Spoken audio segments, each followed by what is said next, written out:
Salut, salut, et oui, Rebecca, toujours là pour le défi lecture de la Bible de l'aurore au crépuscule. Comment, tu ne sais pas c'est quoi? On lit la Bible de la Genèse à l'Apocalypse, 10 minutes chaque jour, donc tu peux encore nous rejoindre, c'est trop intéressant.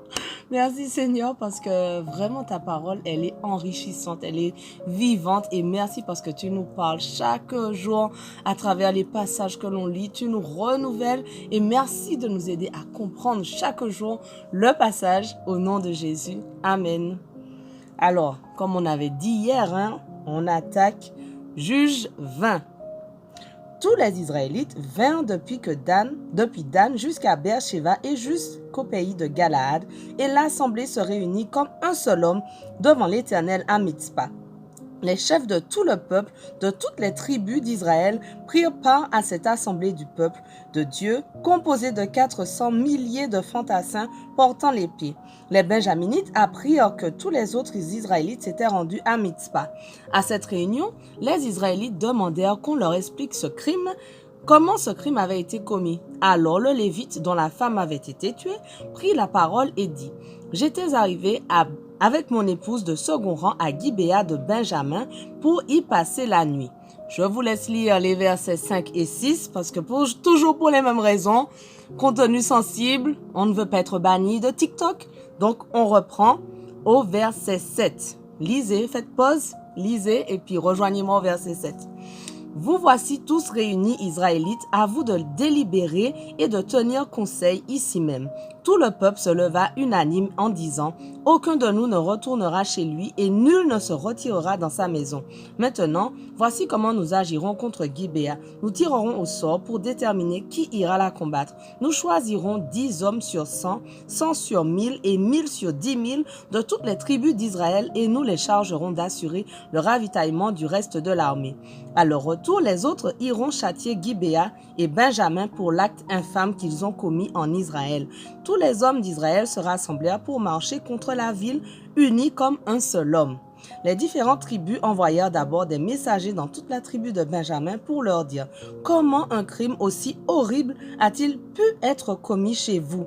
Maintenant, livrez-nous sans tarder ces vauriens qui sont à Gibéa pour que nous les exécutions et que nous fassions disparaître le mal du milieu d'Israël. » Mais les Benjaminites ne voulurent pas écouter leurs compatriotes israélites. Au contraire, ils quittèrent leur ville et se rassemblèrent à Gibéa pour partir en guerre contre les Israélites.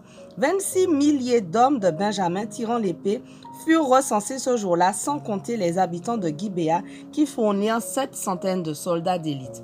Dans cette troupe, il y avait 700 de soldats d'élite gauchers, tous capables de toucher un cheveu sans le manquer avec une pierre de leur fronde. L'armée d'Israël sans Benjamin comptait 400 milliers d'hommes maniant l'épée et tous aguerris. Les Israélites se rendirent à Béthel pour consulter Dieu. Ils demandèrent « Quelle tribu doit attaquer la première, les gens de Benjamin ?» L'Éternel répondit « Juda marchera en premier. » Dès le lendemain matin, les Israélites se mirent en marche et dressèrent leur camp en face de Gibéa. Puis ils sortirent pour aller combattre les Benjaminites et se rangèrent en ordre de bataille face à Gibéa. Les hommes de Benjamin sortirent de Gibéa et ils tuèrent ce jour-là sur le champ de bataille 22 000 hommes d'Israël. Mais l'armée d'Israël reprit courage et se rangea de nouveau en ordre de bataille au même emplacement que la veille. Jusqu'au soir, les Israélites étaient allés pleurer devant l'Éternel et ils l'avaient interrogé en disant « Devons-nous engager de nouveau le combat contre les Benjaminites, nos compatriotes ?»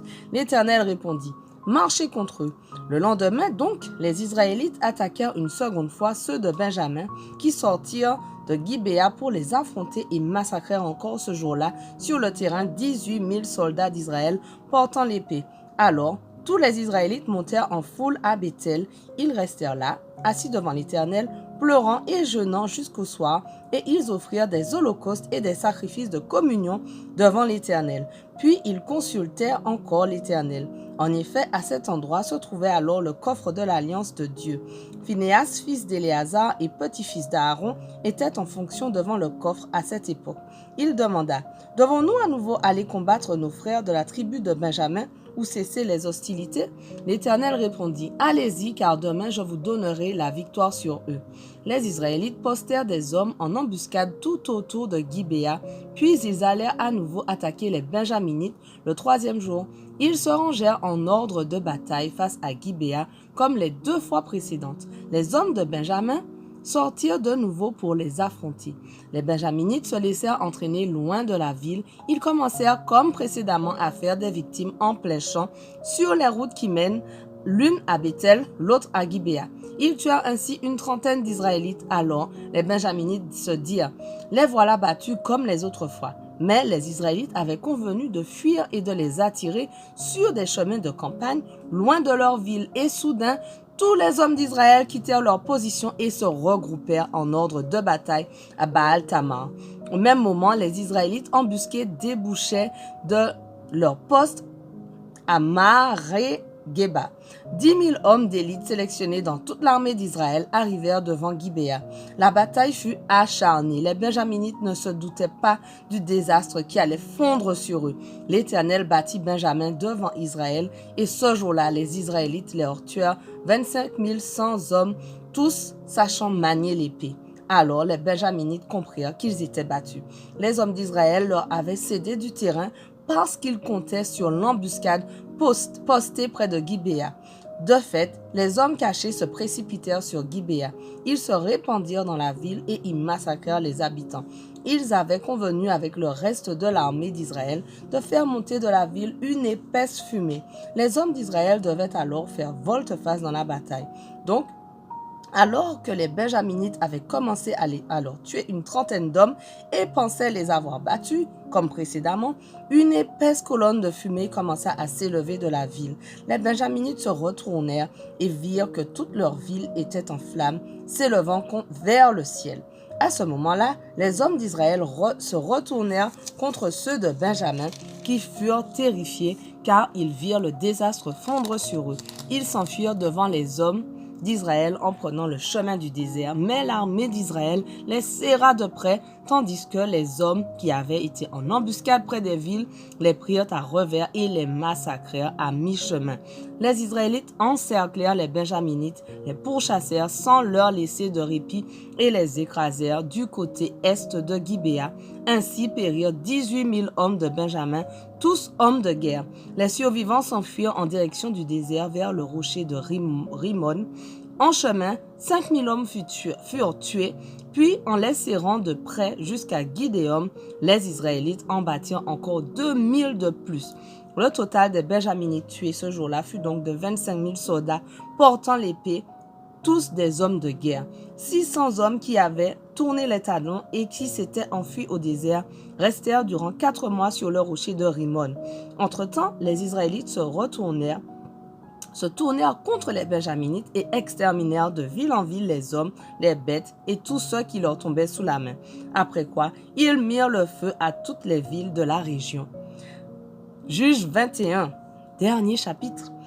À Mitzpah, les hommes avaient fait le serment qu'aucun d'entre eux ne donnerait sa fille en mariage à un Benjaminite. Le peuple vint à Béthel et y resta assis jusqu'au soir devant Dieu. Ils se lamentèrent à haute voix et pleurèrent amèrement en disant « Pourquoi, ô Éternel, Dieu d'Israël, ce malheur est-il arrivé en Israël? Pourquoi une tribu d'Israël manque-t-elle aujourd'hui ?» Le lendemain, le peuple se leva de bonne heure et ils bâtirent là un autel. Ils y offrirent des holocaustes et des sacrifices de communion. Puis les Israélites se demandèrent les uns aux autres quel groupe parmi toutes les tribus d'Israël n'était pas venu à l'assemblée tenue devant l'Éternel, car on s'était solennellement engagé par serment à mettre à mort quiconque ne viendrait pas à Mitzpah devant l'Éternel. Les Israélites furent pris de pitié pour les Benjaminites, leurs frères. Ils disaient « Aujourd'hui, une tribu a été retranchée d'Israël. Que ferons-nous pour que les survivants d'entre eux aient des femmes? Car nous avons juré par l'Éternel de ne pas leur donner nos filles en mariage. » C'est pourquoi ils demandaient quel est parmi les tribus d'Israël le groupe qui n'est pas venu devant l'Éternel à Mitzpah? Ils découvrirent que personne de Yabesh en Galaad n'était venu au camp et à l'assemblée. En effet, lorsqu'on fit le recensement du peuple, on ne trouva aucun habitant de Yabesh en Galaad.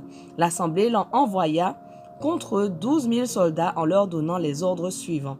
aller massacrer tous les habitants de Yabesh en Galaad, y compris les femmes et les enfants.